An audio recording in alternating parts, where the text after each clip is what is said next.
This video will be part 2 of the video series on the design, the development, the alignment, and the installation of the Accu-Slice system. In this part 2 of the video series, I'll be describing the final procedures we go through to get the system set up, and then the alignment and installation on the bandsaw. Hopefully you'll find this video series helpful for not only describing the procedure that we go through to get the Accu-Slice system set up and aligned on the bandsaw, but also can give you some helpful pointers to improve the operation of your Accu-Slice system and to solve any potential issues or problems you might encounter in the future. The assembly of the Accu-Slice system is now complete, as described in part 1 of this video series. So now I'll proceed to do the final inspection and the alignment of the system on the bandsaw.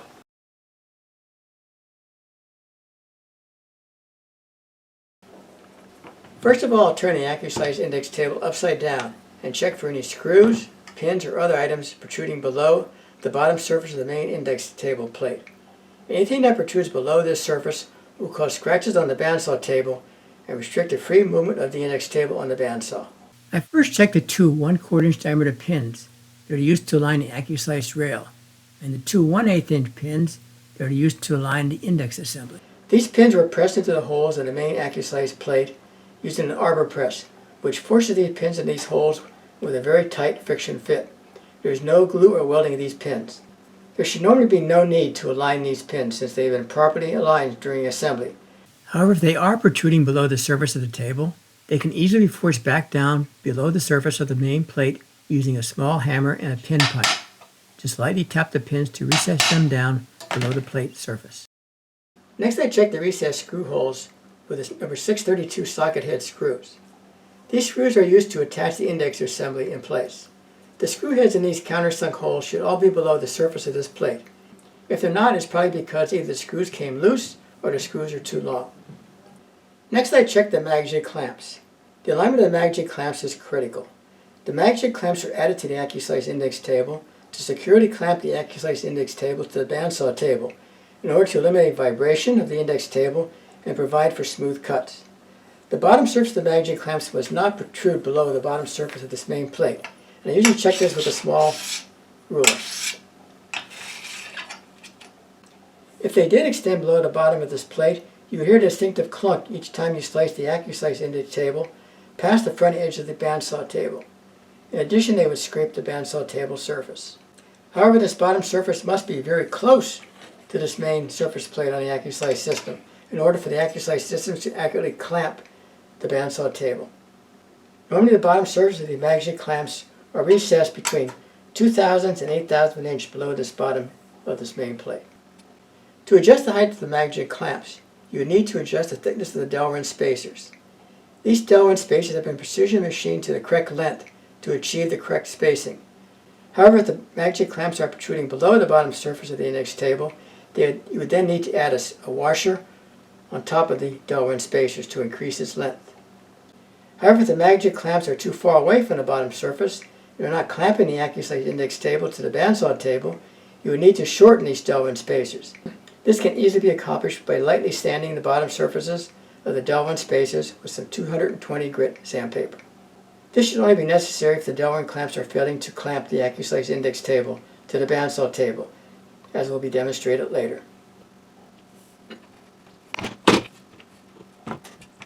Finally, I check the two screws that attach each of the Delrin clamps to the index table. If the ends of these screws are protruding below this bottom plate surface, they need to be shortened, either by grinding down the length of the screws or by adding some additional washers between the head of the screw and the mag jig body. Next, I check the miter bar on the Accu-Slice system. First, I verify that the brass offset cams are all below this top surface of the miter bar. If any of these brass offset cams are above this top surface of the miter bar, they'll scrape the bottom surface of the Accu-Slice Index table.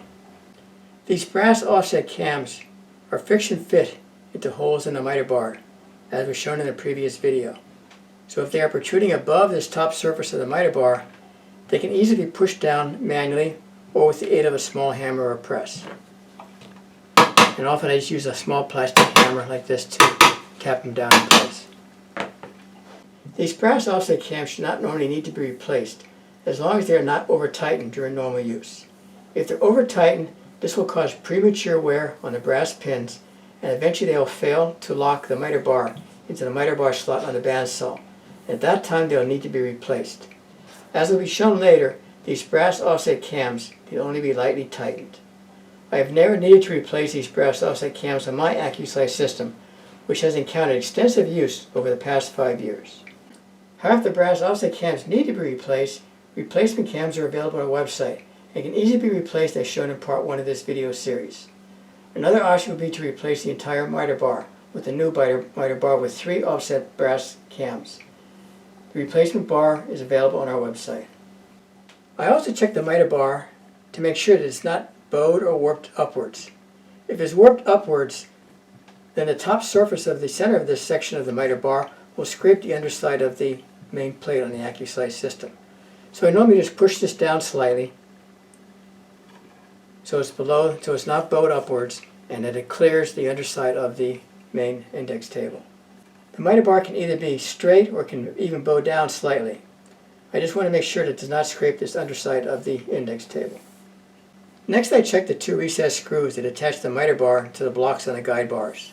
The top surface of these 2 countersunk holes must be below the top surface of the miter bar. If they protrude above the miter bar surface, they'll scrape the underside of the index table. First, I make sure that the screws are fully tightened into the blocks on the guide bars. If the screw heads still protrude above the top surface of this miter bar, then the screw should be removed, and then using a small drill with a countersink bit, enlarge the depth of the hole. Here I first remove the screw from the miter bar, and then using a drill with a countersink bit, drill a hole slightly deeper than the countersink, and then reinsert the screw back in to lower its height. Another option would be to sand the top surface, but I actually prefer to re-drill the holes to get them to the correct depth. One other idea that I often perform is to lightly sand the front and bottom edge of the main plate of the Accu-Slice Index table. If this edge were to get dinged or damaged, a small burr would be formed on the edge, which would scratch the table and the bandsaw. By lightly sanding this edge with some 220 grit sandpaper, this burr or other sharp protrusion on the main Accu-Slice plate will be removed and any potential scraping issues will be minimized. That concludes the final inspection of the Accu-Slice system to get it ready for installation and alignment. I think it's pretty obvious what I was trying to do is limit any possibility of anything scratching the bottom of the Accu-Slice system or the table on your bandsaw table. And I usually use a small metal ruler just around over all the edges to make sure nothing is hitting that might scrape either the bandsaw table or this bottom plate on the Accu-Slice system.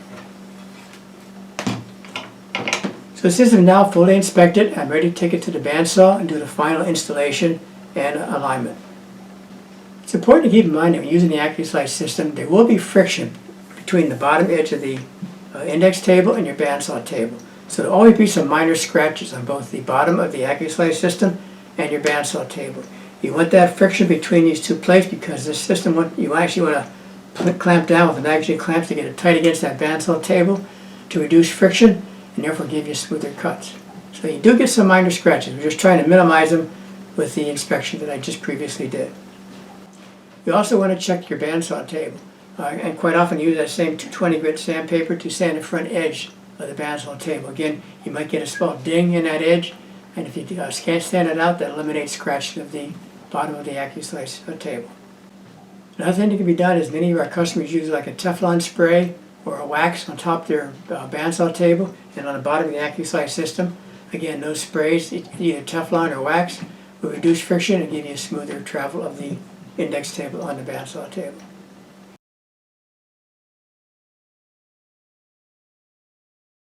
I'm ready to do the alignment of the Accu-Slice systems, and I always do my alignment on the bandsaw. I find that's the best way to do the actual alignment. So I take my Accu-Slice system and I set it on top of the bandsaw table inside the miter bar slot. Now it's important, I know customers have asked, your miter bar doesn't go the whole way down in the slot. Well, it doesn't need to go down in the slot. What's important is the Accu-Slice table must rest flat on top of the bandsaw. So that's the alignment is the index table, having some friction between the Accu-Slice system, index table, and the bandsaw table. The miter bar doesn't have to go the whole way down. So I just get it until it's flat. Usually I put a little bit of pressure in it to keep it flat, and I tighten my magnet clamps.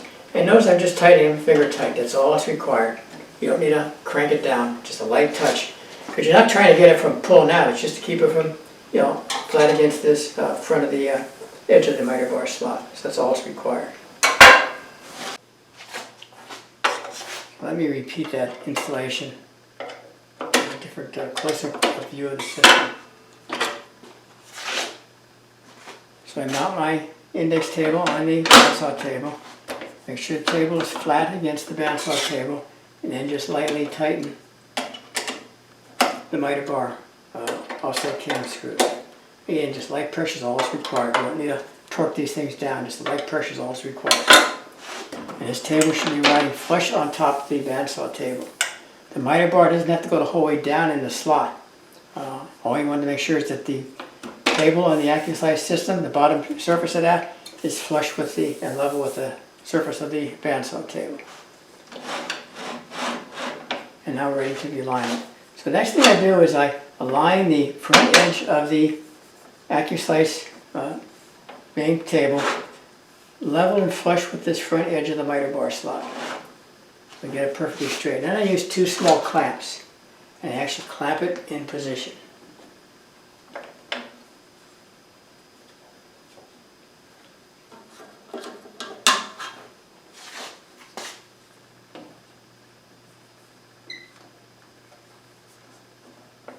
And again, if it's out of a line a little bit, I adjust it such that it is in line, so it's perfectly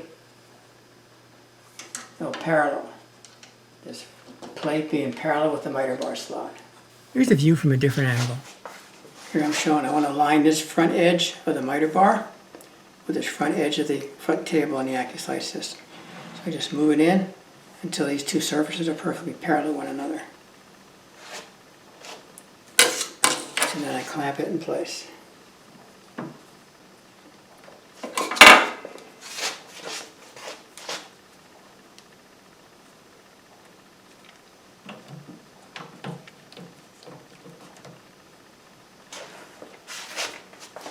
And the whole purpose of this is to ensure that your miter bar is parallel to your bandsaw blade.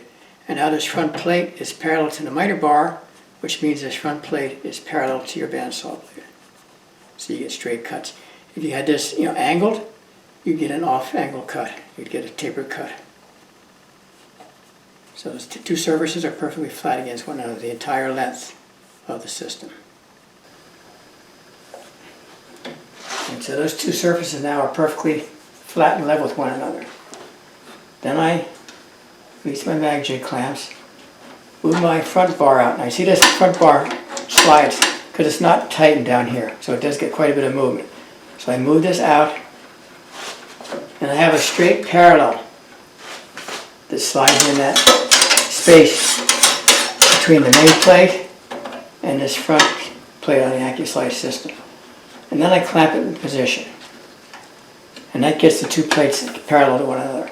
So this top plate is parallel to the miter bar, and this plate is parallel to the front plate with this bar inserted in there. And I just tighten that a little bit. Now I want to remove the screws here. I'll put some Loctite in the screws, tighten them back down, do the same thing over here, and I'll tighten the 2 screws underneath the indexer, and then the system will be perfectly aligned. I'll remove these screws.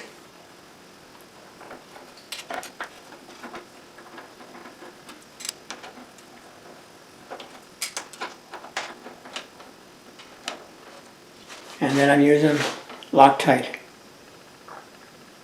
Put 1 drop in each of the holes.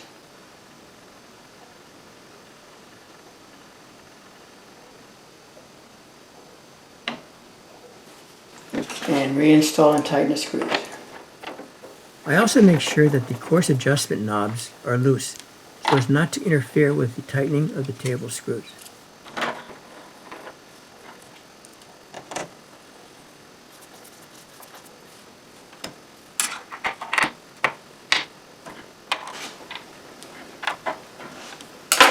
And repeat the process on the other side.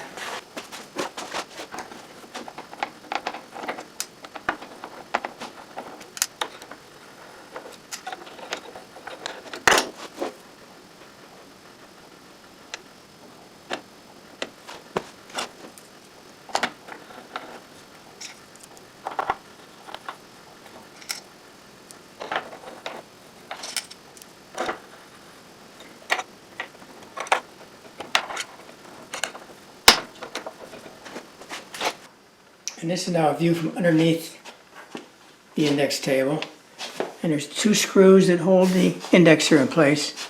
And so I tighten those 2 screws at this time.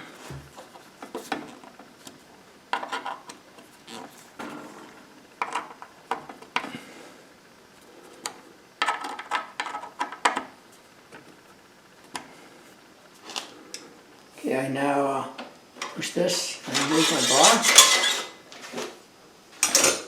And you see how much tighter this is now. Now it still has some play, but it's a lot tighter than it used to be. Remove my clamps. Check the system for movement back and forth. Should be aligned with the front edge. Check my mag J clamps. Make sure that they clamp it in place. If they don't, I have to adjust it as I mentioned before, but it clamps it very well. In fact, I have these extensions on the front of my table so I can have the board way out here so I can get a much wider board on my system. Otherwise, normally I am just clamping in here, but if I didn't want to clamp a wide board, these wider extensions work quite nicely. But it works on the bandsaw table also. Make sure it holds in place. Make sure my course adjustment knobs lock it so it doesn't move also. So those work fine. So the system is done, it's all aligned. That's the extent of the alignment is loosening those screws, 4 screws here, 4 screws here, 2 screws there. Get everything parallel to front edge. Relocking these bolts with Loctite and the ones underneath. And it's all perfectly aligned now. So again, to normally use this, you would normally lock the course adjustment knobs and then move this back and forth. Also notice that I added 2 table extensions to my bandsaw table. These extensions enable me to slice wider boards, but they also give additional stability to the Accu-Slice table. And you can see that there is some friction. I mean, this is sliding on the table is what you want. So there's friction. So any dirt or grime or anything underneath those 2, you'll get scratches in the bandsaw table. But it's minimized because I checked everything previously. And that completes the alignment and installation of the index table. After alignment's all done, I usually put these small blocks in here, and these are just for shipping purposes. So I'll pull this out, insert 1 block, insert a 2nd block, and then tighten this in place. And again, that's just for shipping so nothing gets misaligned in shipping. And I pull this out. Release my offset cam clamps.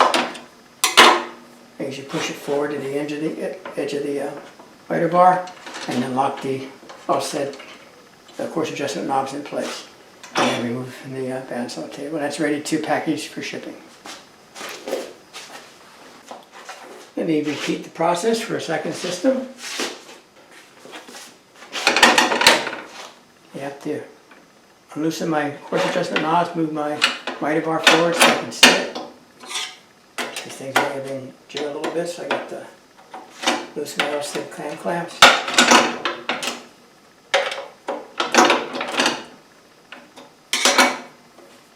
And get this so it's flush against the table.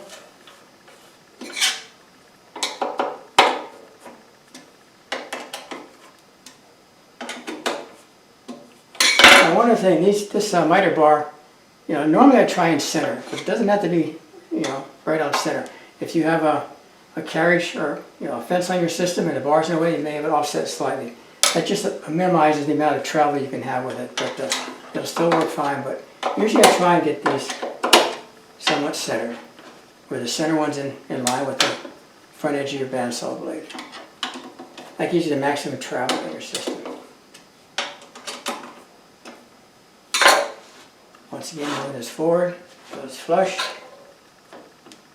Clamp the 2 pieces miter bar to the table, keeping the 2 surfaces perfectly parallel and flush with one another. Repeat that on this side also.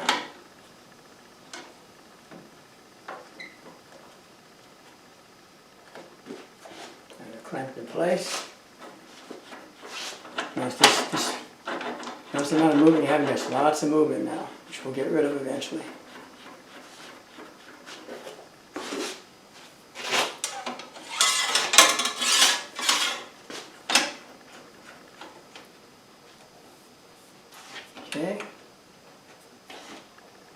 And let's go ahead and remove the screws. And I did speed up this section of the video again just for viewing purposes. In total, it usually takes me about 30 minutes to inspect and align each Accu-Slice system.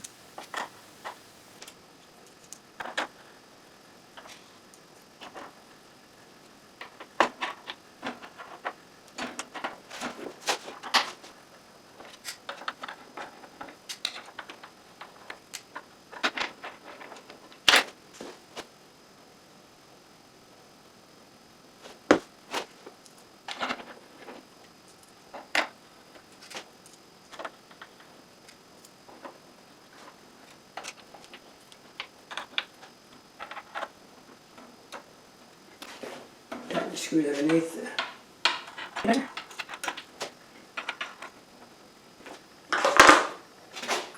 Remove the spacer. Remove the clamps. Check the system out. Make sure the magnetic clamps work. Good. Make sure the course adjustment knobs hold it in place, which they do.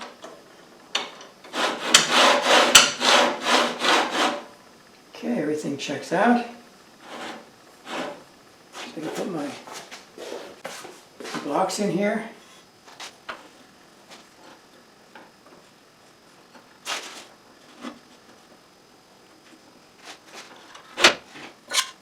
My offset cam clamps. Move this forward, lock it in place, and we're all set to ship. Another one ready to ship.